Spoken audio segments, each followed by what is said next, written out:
Good evening friends, welcome to my channel. जैसा कि आप देख पा रहे हो मेरी स्क्रीन पे, आज का हमारा टॉपिक है causes of various stages in law of variable proportion. इससे पहली वाली क्लास में हमने पढ़ा था what is law of variable proportion, law of variable proportion क्या होता है और उसमें कितनी स्टेजेस आती हैं।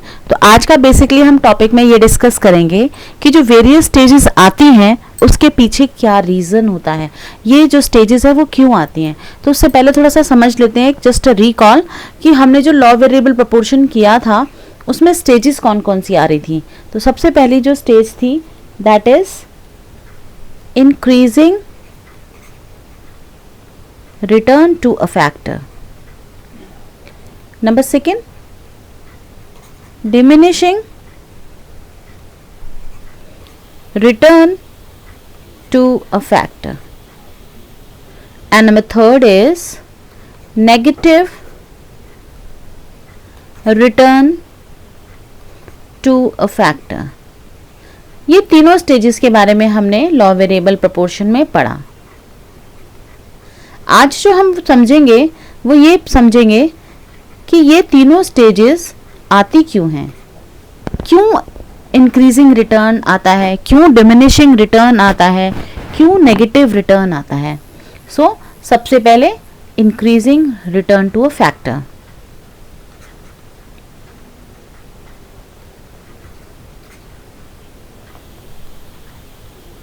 अब इंक्रीजिंग रिटर्न टू फैक्टर में यानी जिसमें जो फर्स्ट स्टेज थी हमारी, जिसमें आपका एमपी जो है वो राइज हो रहा था और आपका टीपी भी राइज हो रहा था, यही आपकी इंक्रीजिंग रिटर्न टू फैक्टर की स्टेज थी। तो सबसे पहला रीज़न कि क्यों आता है आपकी increasing return to a factor, तो सबसे पहला कारण है फुलर यूटिलाइजेशन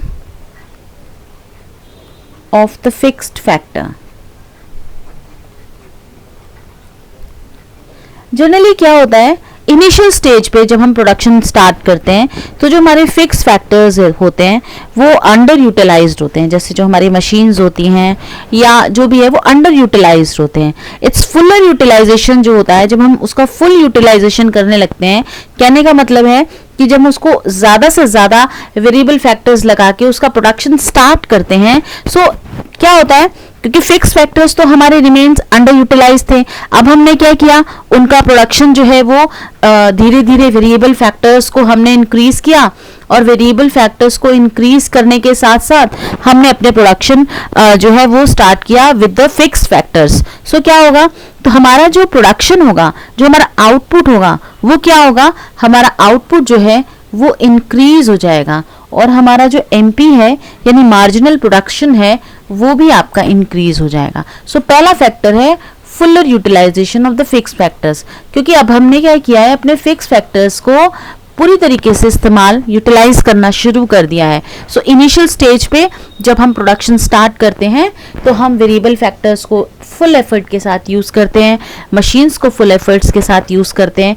जो रिजल्ट आता है वो हमारा टोटल प्रोडक्ट भी हमारा इंक्रीज होता है और एमपी जो है वो हमारा इंक्रीज होता है। और यही हमारी इनिशियल पहली जो इंक्रीजिंग रिटर्न की स्टेज थी, जिसमें हमने पढ़ा था कि टीपी और एमपी दोनों इंक्रीज होते हैं। सेकंड क्या रीजन होता है, second reason is division of labour and increase in efficiency. अब इसमें हम क्या कर सकते हैं, इसमें हमने क्या किया कि जैसे जैसे हमने वेरिएबल फैक्टर्स को इंक्रीज किया और लेबर इंक्रीज हुआ, हमने क्या किया, हमने लेबर को क्या किया, डिवाइड किया। लेबर को हमने लेबर डिवाइड किया। अब लेबर डिवाइड का मतलब क्या है, हमने क्या किया, स्पेशलाइजेशन जो होता है ना, जो स्पेशलाइज्ड वर्कर होते हैं उनको हमने प्रोडक्शन प्रोसेस के लिए यूज किया। यानी जो पर्सन जिस चीज में स्पेशलाइज्ड है ना, हमने उसको वो काम देना शुरू करा। तो क्या होगा, जब कोई भी एक व्यक्ति जो जिस काम के लिए स्पेशलाइज्ड होता है, अगर उसको वही काम दिया जाए तो क्या होगा, आपका प्रोडक्शन जो है वो क्या होगा, इंक्रीज होगा, और जिसको उस चीज की नॉलेज नहीं है अगर वो उस काम को करेगा सो आपका प्रोडक्शन डिक्रीज होगा। तो यहाँ क्या है, आपने क्या किया, डिवीजन ऑफ लेबर किया, और जिससे क्या हुआ, एक स्पेशलाइज्ड पर्सन, जो एक मार्केटिंग का बंदा है उसको मार्केटिंग का काम हो गया, जो फाइनेंस का है उसको फाइनेंस का काम दिया। तो क्या होगा, अगर आप मार्केटिंग के काम को फाइनेंस का काम देगा तो उसकी एफिशिएंसी भी डिक्रीज होती है और वो अपना 100% एफर्ट भी नहीं दे पाता। लेकिन अगर एक मार्केटिंग और एक फाइनेंस वाले बंदे को आप उसी का ही जॉब देते हो, उसी की जॉब देते हो, यानी मार्केटिंग वाले को आप मार्केटिंग का काम दे रहे हो और फाइनेंस वाले को आप फाइनेंस का काम दोगे, तो क्या होगा, उसकी एफिशिएंसी इंक्रीज होगी, वो अपने काम को 100% तरीके से करेगा और आगे और नया नया उसमें नए नए कुछ ना कुछ इनोवेशंस करेगा, जिसकी वजह से क्या होगा, उसकी एफिशिएंसी इंक्रीज होगी। And the second thing is आपका टीपी एंड एमपी बोथ जो है वो आपका इंक्रीज होगा।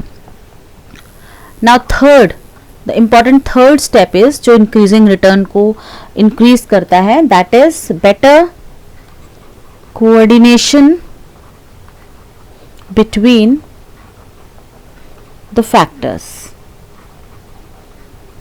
अब better coordination between the factors का मतलब होता है जैसे जैसे हम फिक्स फैक्टर्स जो हमारे अंडर यूटिलाइज थे उनको हम यूज करना शुरू करते हैं, वेरिएबल फैक्टर्स को जो है वो इंक्रीज करते जाते हैं और फिक्स फैक्टर्स को भी यूटिलाइज करना शुरू करते हैं। सो क्या होता है, डिग्री ऑफ कोऑर्डिनेशन, जो कोऑर्डिनेशन होता है ना, coordination between home, coordination between the fixed and the variable factor, जो वेरिएबल फैक्टर्स और फिक्स फैक्टर्स के बीच में जो कोऑर्डिनेशन है ना वो इंप्रूव होता है। और जब दोनों के बीच में कोऑर्डिनेशन इंप्रूव हो, कोऑर्डिनेशन का मतलब है कि मैं एक अचानक से किसी काम पर जाती हूँ या मैं किसी एक मशीन को जो है इमीडिएटली यूज करती हूँ और after a long time 1 month और 2 मंथ अगर मैं उस चीज में परफेक्ट हो जाती हूँ, उस चीज को परफेक्टली जब मैं किसी काम को करूंगी तो ऑब्वियसली क्या होगा, टीपी इंक्रीज होगा और आपका मार्जिनल प्रोडक्ट भी इंक्रीज होगा। सो कहने का मतलब है 3 कॉजेज आपने पढ़े जिसकी वजह से आपकी इनिशियल स्टेज यानी जो फर्स्ट स्टेज है इंक्रीजिंग रिटर्न आती है। वो कौन कौन सी है मैं दोबारा से एक बार रिमाइंड करा देती हूँ। नंबर 1 मैंने बताया आपको इंक्रीजिंग रिटर्न के लिए, number 1 fuller utilization of the fixed factor, number 2 division of labor and increase in efficiency, number 3 better coordination between the factors, got it? So ये तीनों एक ऐसे reasons हैं जिसकी वजह से increasing return to a factor वाली स्टेज अकर होती है। इसके बाद जो नेक्स्ट स्टेज थी हमारी that is causes of diminishing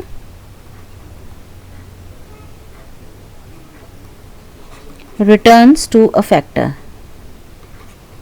अब डिमिनिशिंग रिटर्न्स टू फैक्टर की स्टेज क्यों आती है? डिमिनिशिंग में हमने क्या पढ़ा था? डिमिनिशिंग स्टेज जो हमारी सेकंड स्टेज थी इसमें क्या हो रहा था, इसमें जनरली एमपी डिक्रीज हो रहा था और जो आपका एमपी जो डिक्रीज हो रहा था वो जो है आपका डिक्रीज हो रहा था और टीपी जो है वो इंक्रीजिंग रेट से डिक्रीज हो रहा था। जो सेकंड स्टेज थी, सेकंड स्टेज में क्या था, एमपी आपका डिक्रीज हो रहा था और टीपी जो है वो इंक्रीजिंग रेट से डिक्रीज हो रहा था। Got it? सो क्या क्या कॉजेज होंगे जिसमें आपका एमपी डिक्रीज होगा और टीपी जो है वो इंक्रीजिंग रेट से डिक्रीज होगा? सबसे पहला poor coordination between the factors. अब इसमें क्या है, फैक्टर्स कौन कौन से फैक्टर्स, फिक्स्ड फैक्टर्स और वेरिएबल फैक्टर्स के बीच में प्रॉपर कोऑर्डिनेशन नहीं बन पा रहा। अब प्रॉपर कोऑर्डिनेशन कैसे नहीं बनता, क्योंकि जब आप वेरिएबल फैक्टर्स को इंक्रीज करते जाएंगे यानी आप एक एग्जांपल लीजिए। फॉर एग्जांपल अगर हम एक मशीन एक मशीन है आपके पास, उस पर आपके पास 4 लेबर हैं और आप उसमें धीरे धीरे फिर मशीनरी फिक्स फैक्टर्स तो कांस्टेंट है, along with the fix factor आप क्या कर रहे हैं, वेरिएबल फैक्टर्स को इंक्रीज करते जा रहे हैं। तो क्या होगा इवेंचुअली, जो क्या होगा, जो फैक्टर रेशियो है, जो रेशियो होता है ना, एक मशीन पर कितने वर्कर्स काम करने चाहिए, वो रेशियो डिस्टर्ब हो जाता है। जब वो रेशियो डिस्टर्ब हो जाएगा तो this result to poor coordination, ये एक पुअर कोऑर्डिनेशन बनाएगा between fixed and variable factors. और जब आपस में काम करने वाले लोगों के बीच में एक कोऑर्डिनेशन नहीं होता ना, तो रिजल्ट हमेशा डिक्रीज होता है, यानी आउटपुट जो होगा वो हमेशा डिक्रीज होगा, वो कभी भी इंक्रीज नहीं होगा। सो कहने का मतलब ये है, अगर आप खुद भी देखिए, अगर आप अपने किसी जगह पर जाते हैं, वहां पर आप दो लोग अगर आप बैठे हैं और आप एक दूसरे के साथ आपका कोऑर्डिनेशन नहीं है, तो ना तो आपकी बातचीत होगी, ना कोई किसी तरीके का पर्पस सॉल्व नहीं हो पाता। तो कहने का मतलब ये है कोऑर्डिनेशन बहुत जरूरी है। सो ऐसे ही फिक्स्ड और वेरिएबल फैक्टर्स के बीच में भी कोऑर्डिनेशन नहीं होगा, सो क्या होगा, आपका जो है टीपी भी इंक्रीजिंग रेट से डिक्रीज होना शुरू हो जाएगा, और एमपी तो आपका डिक्रीज होगा ही होगा, क्योंकि टीपी डिक्रीज हो रहा है तो एमपी फॉल होगा ही होगा। So this is the first reason why diminishing return to a factor वाली जो स्टेज है वो अकर होती है। सेकेंड स्टेज है फिक्सिटी ऑफ द फैक्टर्स।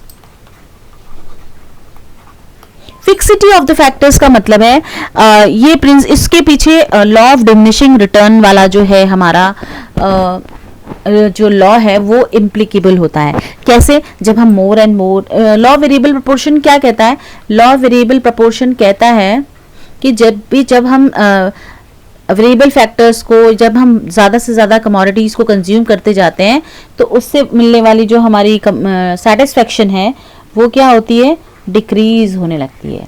ठीक है, सो यहाँ पर भी आपका लॉ वेरिएबल, जो आपका लॉ ऑफ डिमिनिशिंग रिटर्न है ना, वो वाला लॉ जो है वो इम्प्लीकेबल होगा। अब इसमें क्या कहते हैं, इसमें ये बोलेगा कि as more and more units of the variable factors are combined with the fixed factor, then what happen, obviously जब वेरिएबल फैक्टर्स को हम फिक्स फैक्टर्स के साथ कंबाइन करेंगे, सो क्या होगा, the latter gets excessively utilized। हम क्या कर रहे हैं, एक्सेसिवली यूटिलाइज्ड कर रहे हैं। सो फिक्स फैक्टर्स को वेरिएबल फैक्टर्स का नंबर ज्यादा होता जा रहा है, बिकॉज आप वेरिएबल फैक्टर्स को बढ़ाते जा रहे हो। क्यों, क्योंकि आप सेकंड स्टेज पर आ गए हो। आपने देखा क्या कि आपका टोटल प्रोडक्शन बढ़ रहा है। आप क्या करोगे, अब आपको लगेगा कि मैं जैसे से वेरिएबल फैक्टर्स बढ़ा रहा हूँ 1 2 3 4, मेरा प्रोडक्शन भी बढ़ना चाहिए। आप वेरिएबल फैक्टर्स को बढ़ाते चले जाओगे, वेरिएबल फैक्टर्स यानी लेबर, रॉ मटेरियल बढ़ता जाएगा। तो क्या होगा, अब क्या होगा, एक मशीन पर वही रेशियो वाला प्रोपोर्शन आ जाएगा। यहाँ पर भी लॉ वेरिएबल प्रोपोर्शन में जब हम जैसे जैसे हम वेरिएबल फैक्टर्स को बढ़ाते जाएंगे, सो क्या होगा, एक्सेसिवली फिक्स फैक्टर्स का एक्सेसिवली यूटिलाइज होगा। जब एक्सेस यूटिलाइज किसी चीज का होने लगता है तो एक स्टेज तक तो वो बढ़ता है प्रोडक्शन, बट उसके बाद क्या होता है, जनरली फॉल होने लगता है। इसीलिए टीपी जो है वो क्या होता है, इंक्रीजिंग रेट से डिमिनिशिंग होना स्टार्ट हो जाता है। So it suffer greater wear and tear, generally आपको प्रॉब्लम्स आनी शुरू हो जाएंगी, या मशीन खराब हो जाएगी, या आपकी एफिशिएंसी लूज होने लग जाएगी। ठीक है, तो इस तरीके की प्रॉब्लम्स आने लग जाएंगी। तो क्या होगा, हेंस आपका जो टीपी है वो इंक्रीजिंग रेट से डिक्रीज होना शुरू हो जाएगा, और एमपी जो है वो आपका डिक्रीज होने लग जाएगा। So this is the second reason क्यों आपका diminishing return to a factor वाली जो स्टेज है वो अकर होती है। And number third is imperfect factor substitutability.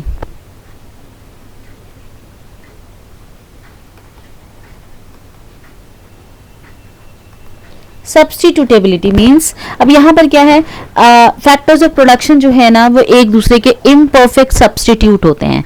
Imperfect substitute का मतलब हो गया, मोर and more of labour can not be continuously used in place of capital.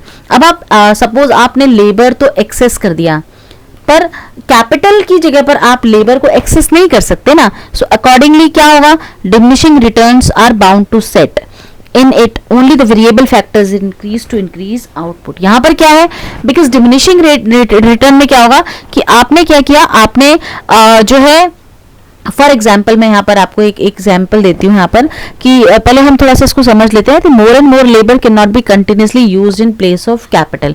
यानी आप सपोज आपको प्रोडक्शन बढ़ाना है और आपकी ये जो है ये यहाँ पर एक मशीनरी है, आप इस पे लेबर को जो है इंक्रीज करते जा रहे हो, ठीक है, बट एक लेबर का भी जो है वर्क करने का एक टाइम होता है, यानी वो भी टायर्ड हो जाएगा एक टाइम के बाद। यानी कहने का मतलब ये है कि इम्परफेक्ट फैक्टर सब्स्टिट्यूटेबिलिटी का मतलब ये है कि यहाँ पर मैं यही समझाना चाह रही हूँ कि मोर and more labour can not be continuously use in place of capital. आप मशीन्स तो ज्यादा ला सकते हो, मशीन्स आप ज्यादा ले आए, आपको प्रोडक्शन बढ़ाना है, बट आप उसका कैपिटल आप पैसा ज्यादा देकर लेबर के वर्क को सब्स्टिट्यूट तो नहीं कर सकते ना उस चीज के लिए।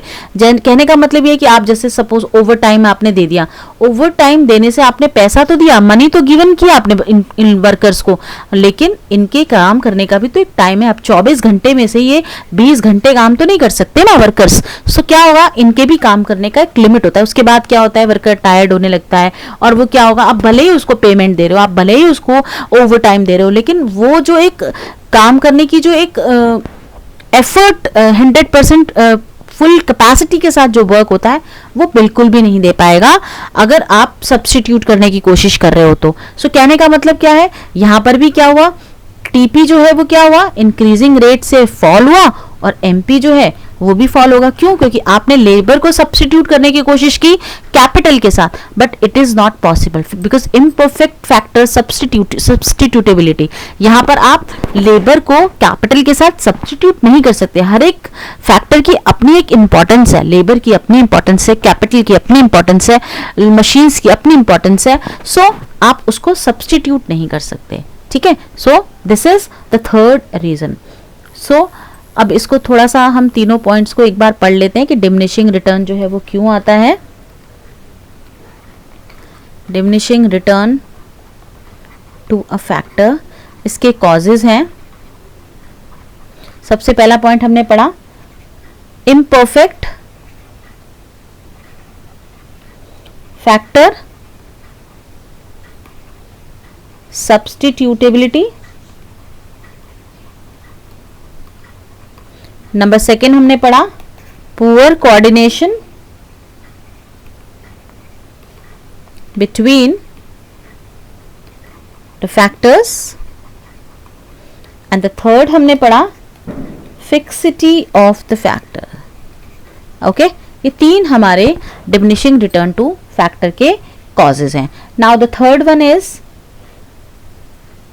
आपका जो थर्ड स्टेज है that is negative return.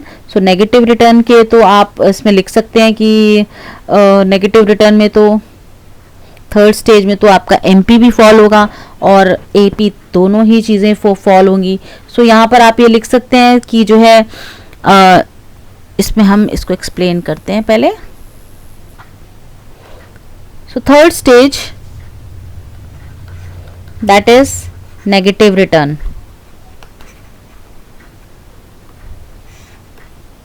Negative return का मतलब अब यहाँ पर आप पढ़ेंगे कि नेगेटिव रिटर्न क्यों आता है, यानी आपका टीपी भी फॉल होगा और एमपी भी फॉल होगा। सो इन सब के रीजंस क्या हैं, इन सब के रीजंस भी इसी से रिलेटेड ही होते हैं कि थर्ड स्टेज में क्या है कि आपका जो है वो आपने क्या किया, एक्सेसिव एम्प्लॉयमेंट कर रहे हो। एक्सेसिव एम्प्लॉयमेंट कर रहे हो तो आप मैनेजरियल जो कोऑर्डिनेशन है ना, मैनेजरियल कोऑर्डिनेशन नहीं हो पा रहा, यानी जो मैनेजमेंट के जो डिपार्टमेंट है वो लोग कोऑर्डिनेशन नहीं कर पा रहे between fix and variable factor. So भी क्या होगा, स्ट्राइक्स हो रही हैं, लॉकआउट्स हो रहे हैं, बंद मतलब ऑफिसेस को क्लोज किया जा रहा है, स्ट्राइक्स हो रही हैं। सो क्या होगा, टीपी भी फॉल होगा और एमपी भी फॉल होगा। सो कहने का मतलब यही है कि ये सारी स्टेजेस जो हैं वो हमारी तीनों स्टेजेस जो अकर होती हैं उनके पीछे कुछ रीजंस होते हैं कि किस वजह से ये जो है वो ये आपके जो है इंक्रीजिंग रिटर्न आती है, नेगेटिव रिटर्न आती है और डिमिनिशिंग रिटर्न आती है, ये तीनों स्टेजेस आती हैं। इसके बाद जो एक छोटा सा टॉपिक है आपका, इसके लिए डिमिनिशिंग नेगेटिव रिटर्न में ज़्यादा आपको ऐसा पॉइंट नहीं है, बस यही आप लिख सकते हैं कि इसमें मैनेजरियल कोऑर्डिनेशन नहीं होता, स्ट्राइक्स हो गई, लॉकआउट हो गए, जिसकी वजह से आपका क्या होता है, प्रोडक्शन जो है वो आप कंटिन्यूस नहीं कर पाते और आपका टीपी जो है वो फॉल होता है और एमपी भी आपका फॉल हो जाएगा। ठीक है। नाउ द सेकंड स्टेज जो बहुत इंपॉर्टेंट क्वेश्चन है वो इसमें आता है relation between TP, AP and MP.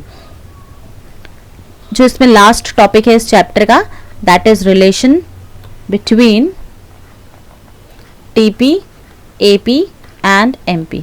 So क्या करेंगे इसमें रिलेशन के लिए, सबसे पहले हम इसमें टेबल बनाएंगे और टेबल के लिए सबसे पहले हम यूनिट लेंगे, MP, TP and AP. So unit हमने लिया 0, 1, 2, 3, 4, 5, 6, 7 एंड 8। नाउ टीपी इज 0 पर आपका प्रोडक्शन 0 है बिकॉज आप कुछ भी प्रोड्यूस नहीं कर रहे। Then 6, then 20, then 48, then 72। ये क्वेश्चन में आपको गिवन भी हो सकता है। 84, 84 एंड 80। यहाँ पर आप देख रहे होंगे मैंने किस तरीके से इंक्रीज किया। पहले मैंने टोटल प्रोडक्शन को इंक्रीज किया है, then constant and then decrease. Now how will calculate AP? AP is calculated by TP divided by number of units. So this is not defined. 6, 10, 16, 18, again 16, 14, 12 and 10. Now how you will calculate MP? MP calculated by change of TP. So first is not defined, then 6, then 14, because 20 और 6 में कितने का difference है, 14 का। Then 40 और 20 में कितने का डिफरेंस है, 28 का। देन 72 एंड 48 में कितने का डिफरेंस है, 24। देन 80 एंड 70 में कितने का डिफरेंस है, 8। देन 84 एंड 80 में कितने का डिफरेंस है, 4। एंड देन 84 में 0 का एंड देन -4। नाउ इसके बाद हम इसका डायग्राम बनाएंगे एज इट इज, जैसे हमने लॉ वेरिएबल प्रोपोर्शन का बनाया था। यहाँ पर आप टीपी, एपी और एमपी ले लेंगे। नाउ यहाँ आप यूनिट्स ले लेंगे। Now 1, 2, 3, 4, 5, 6, 7 and 8। अब अपने स्केल से और पेंसिल से बनाएंगे तो it will become very clear diagram. 80 है सो हम 10 का गैप लेंगे। 10, 20, 30, 40, 50, 60, 70, 80 एंड 90। बिकॉज माइनस में भी है सो -10 भी ले लेंगे यहाँ पे हम। नाउ प्लॉटिंग करेंगे ग्राफ की। पहले फर्स्ट ऑफ ऑल टीपी बनाएंगे। सो 0 पर 0 लाइक दिस, यहाँ 1 पर 6, कुछ इस तरीके से अप्रॉक्स प्लॉटिंग करते चलेंगे। 2 से 20, 3 पर 48, 4 पर 72,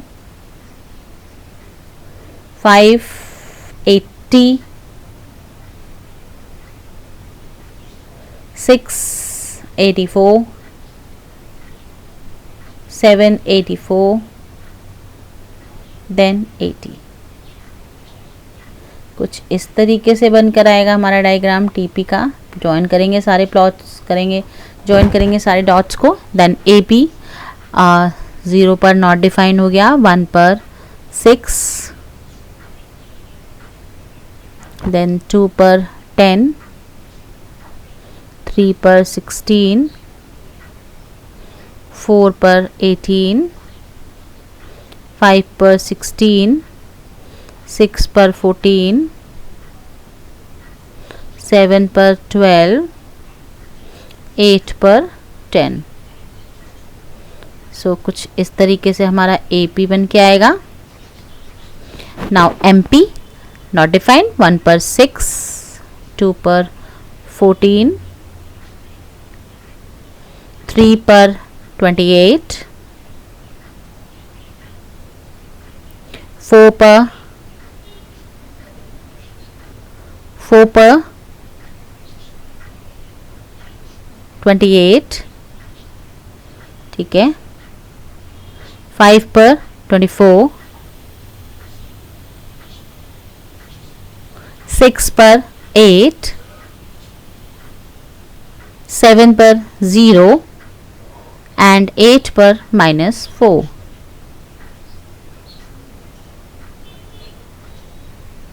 this is MP. So this is the diagram. And अगर हम बात करें इसके ऑब्जर्वेशन के बारे में, सो ऑब्जर्वेशन में हम इसको लिख सकते हैं. फर्स्ट रिलेशन क्या होगा, रिलेशन में आप लिख सकते हैं कि पहला जो है वो रिलेशन आप बना सकते हैं अकॉर्डिंग टू योर टेबल कि एज लॉन्ग एज, फर्स्ट देखेंगे आप MP जो है वो इंक्रीज हो रहा है, सो TP जो है वो क्या हो रहा है, वो भी इंक्रीज हो रहा है. ठीक है, फर्स्ट रीजन ये हो गया फर्स्ट. सेकेंड में MP जो है यहां से इंक्रीज हो रहा है और ये आपका MP जो है वो यहां तक आ गया.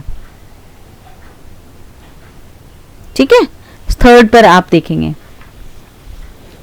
ठीक है, थर्ड तक 1 2 3 4 sorry, this one is 4. Yes, so ये आपका सेकेंड स्टेज में आप देखेंगे MP जो है वो डिक्लाइन हो रहा है, डिक्रीज हो रहा है ना, और TP क्या हो रहा है, increases only at, simple way law variable proportion की तरह ही है, TP increases at diminishing rate. Now third is what, MP is equal to 0 and TP जो है वो क्या है, TP is maximum. And the fourth point is MP negative and TP starts declining. So this is the relation and this is very important difference, relation and law variable proportion में, और इसमें ज़्यादा कुछ डिफरेंस नहीं है, वही points हैं सारे. तो आज के लिए इतना ही. अगर आपको मेरी वीडियो पसंद आई सो प्लीज़ मेरे चैनल को लाइक शेयर और सब्सक्राइब ज़रूर कीजिएगा. Thank you very much.